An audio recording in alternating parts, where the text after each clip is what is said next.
جس نے رسول اللہ کے دور میں جنم لیا تھا، جو حضور کے دور میں پیدا ہوا تھا۔ ایک دن کا واقعہ ہے کہ اللہ کے رسول علیہ السلام مسجد نبوی میں تشریف فرما ہے، بیٹھے ہوئے ہیں، اور ایسے میں ایک جوان آتا ہے، دیہاتی جوان، روتے ہوئے۔ اللہ کے حبیب علیہ السلام کی یہ شان تھی کہ حضور علیہ السلام کسی کی آنکھ میں آنسو نہیں دیکھ سکتے۔ جب میرے آقا کسی کو روتا ہوا دیکھتے تو تڑپ جاتے تھے، آقا کسی کو روتا ہوا دیکھتے تو بے چین ہو جاتے تھے۔ ایک دیہاتی کے آنکھ میں رسول اللہ نے آنسو دیکھے، اور آنسو دیکھ کر کے اس سے پوچھا، اے جوان تو کیوں رو رہا ہے، تیرے رونے کی وجہ کیا ہے؟ وہ جوان کہتا ہے، آقا میرے ماں باپ آپ پہ قربان، میرے باپ کا آج انتقال ہو گیا، میرا باپ مر گیا ہے آقا، اور دیہات ہونے کی وجہ سے، دیہات میں رہنے کی وجہ سے میرے باپ کو کوئی غسل دینے والا نہیں ملتا، میرے باپ کو کوئی کفن پہنانے والا نہیں ملتا۔ اللہ کے رسول علیہ السلام سے اس نے عرض کی، آقا نہ میرے باپ کو کوئی غسل دیتا ہے نہ کوئی کفن پہناتا ہے، یا رسول اللہ اس لیے میں رو رہا ہوں۔ میرے کریم آقا نے کرم فرمایا اور اس جوان سے کہا، ایک کام کر، ابو بکر و عمر کو ساتھ لے جا، سیدنا صدیق اکبر اور فاروق اعظم کو حکم دیا، تم دونوں جاؤ اور جا کر اس کے باپ کو غسل دو، کفن پہناؤ، اور ساری وہ رسومات جو آخری رسومات ہوتی ہے اسلام کے اعتبار سے اس کی ادا کرو۔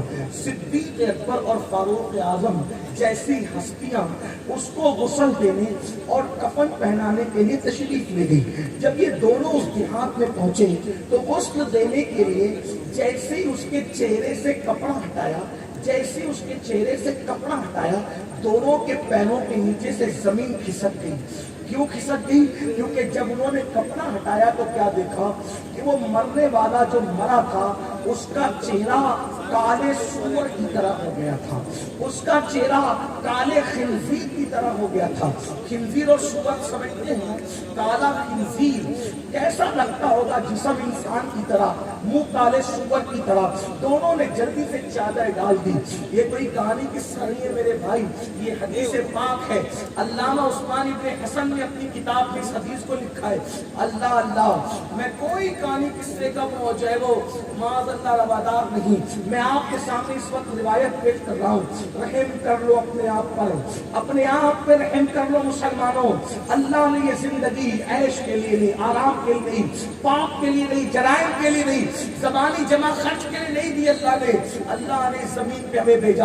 قرآن کہتا ہے، الذی خلق الموت والحیات لیبلوکم ایکم احسن عملا، کہ ہم نے تمہیں جو موت اور زندگی پیدا کی ہے اس لیے پیدا کی تاکہ ہم تمہیں آزمائیں، تمہاری جمچ کرے کہ کون تھوڑی سی زندگی کو پا کر اچھا عمل کر پائے۔ یہ تھوڑی سی زندگی اچھے عمل کے لیے ہے، کیرم کلبوں کے لیے نہیں، گالی گلوچ کے لیے نہیں، فلم اور سیریل کے لیے نہیں، عورتوں کے ساتھ ڈانسنگ کرنے کے لیے نہیں، حرام لقمے کے لیے نہیں، آوارہ گردی کے لیے نہیں، اچھے عمل کے لیے آئے ہو زمین پر، اچھا عمل کرو۔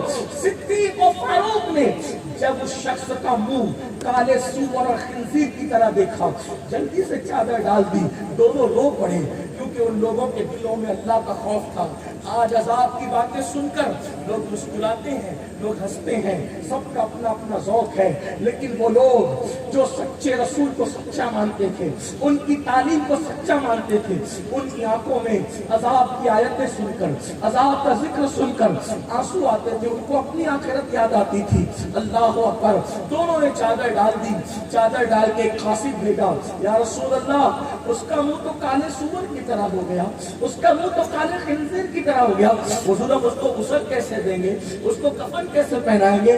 جب یہ حادثے کی خبر اللہ کے رسول کو ہوئی تو میرے آقا بنفس نفیس خود چل کر تشریف لائے اس دیہات میں، اس کا منہ دیکھا، حضور نے ہاتھ اٹھائے، اس کی مولا اس کا منہ درست کر دے، اس کا منہ سیدھا کر دے۔ اللہ کے رسول کا دعا کرنا تھا کہ اس کا منہ سیدھا ہو گیا، صحیح انسانوں کی طرح ہو گیا۔ پھر اس کو غسل دیا گیا، پھر اس کو کفن پہنایا گیا، پھر اس کی نماز جنازہ پڑھی گئی۔ نماز جنازہ کے بعد کسی نے دھیرے سے کہا، ارے پہلے اس کا منہ سور کی طرح ہو گیا تھا، دفن کرنے سے پہلے ذرا چیک تو کر لو، ذرا دیکھ تو لو کہ ابھی کیسا ہے اس کا منہ، کیونکہ رسول اللہ کی دعا سے تو ٹھیک ہو گیا تھا، اب اس کا منہ کیسا ہے نماز جنازہ کے بعد۔ اب کفن ہٹایا گیا، جب دیکھا گیا تو کیا دیکھتے ہیں کہ اس کا منہ پہلے کی طرح پھر کالے سور کی طرح، کالے خنزیر کی طرح پھر ہو گیا۔ صحابہ رو پڑے، اللہ کے رسول بھی رو پڑے، کیونکہ کسی کا منہ جنازے میں بگڑ جائے، کتنے افسوس کی بات ہے نا۔ اللہ اکبر، بیماری کی وجہ سے کسی کے منہ پہ سیاہی آ جاتی ہے تو گھر والے شرمندہ ہو جاتے ہیں۔ ہائے ہائے ہائے، میرے امام نے فرمایا مجرم کو نہ شرماؤ، احباب کفن ڈھک دو، مجرم کو نہ شرماؤ، احباب کفن ڈھک دو، منہ دیکھ کے کیا ہوگا، پردے میں بھلائی ہے۔ اللہ رحم کرے، آج چھپ چھپ کے تو گناہ کر رہے ہو، پتہ نہیں جنازے میں چہرے کیسے نظر آئیں گے، پتہ نہیں قبروں میں چہروں کا کیا حال ہوگا۔ اللہ اکبر، میرے آقا نے جب دیکھا، اصحاب مصطفیٰ نے دیکھا، اس کا منہ پھر سے کالے سور کی طرح ہو گیا۔ صحابہ نے پوچھا آقا اس کا منہ بار بار کالے سور کی طرح کیوں ہو جاتا ہے، کالے خنزیر کی طرح کیوں ہو جاتا ہے؟ تو میرے آقا نے اس کے بیٹے کو بلایا اور فرمایا اے جوان، میرا اللہ کسی پہ ظلم نہیں کرتا، میرا اللہ کسی پہ زیادتی نہیں کرتا، میرا اللہ کسی کو بے گناہ سزا نہیں دیتا، تو ہی بتا تیرے باپ کے کرتوت کیا تھے، تیرا باپ کرتا کیا تھا جس کی وجہ سے جنازے میں اس کا منہ کالے سور کی طرح ہو گیا۔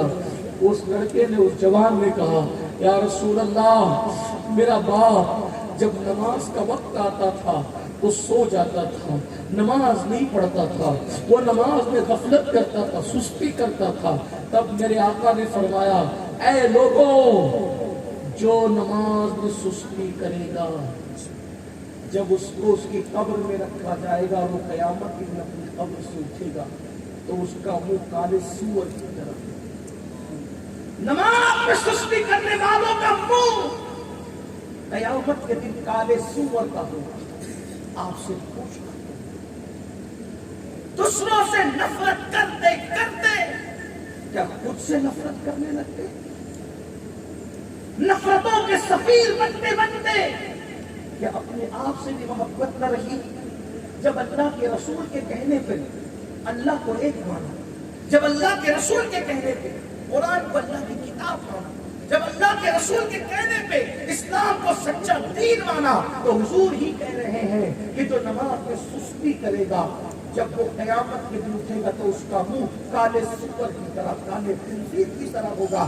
آپ سے پوچھتا ہوں، چہرے پہ پھنسی نکل آئے، چہرے پہ پھنسی نکل آئے تو آپ کسی محفل میں نہیں جاتے؟ کالج کے لڑکے کالج جانا چھوڑ دیتے ہیں، لوگ دعوتوں میں جانا، میرے منہ پہ پھنسی آ گئی ہے۔ جب کالے منہ پہ پھنسی لے کر عوام کی محفل میں نہیں جاتے، چہرے پہ پھنسی لے کر عوام کی محفل میں نہیں جاتے، تو اللہ جب بے نمازی پن کی وجہ سے قیامت میں منہ کالے سور کی طرح کر دے گا، وہ منہ لے کر رسول اللہ کے پاس کیسے جاؤ گے؟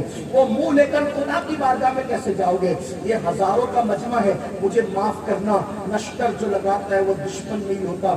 ہزاروں کا مجمع ہے، کتنے لوگ ہیں جو اس میں عشاء پڑھ کے آئے ہیں اور کتنے لوگ ہیں جو جلسہ کر کے جا کر فجر پڑھیں گے، عشاء پڑھے بغیر آئے، مغرب پڑھے بغیر آئے، عصر پڑھے بغیر آئے، ظہر پڑھے بغیر آئے، فجر پڑھے بغیر آئے، اور جب جائیں گے ایسے سوئیں گے کہ فجر کی نماز بھی ترک کر دیں گے۔ آپ مجھے بتائیں میرے بھائی، ہم کس کا برا کر رہے ہیں؟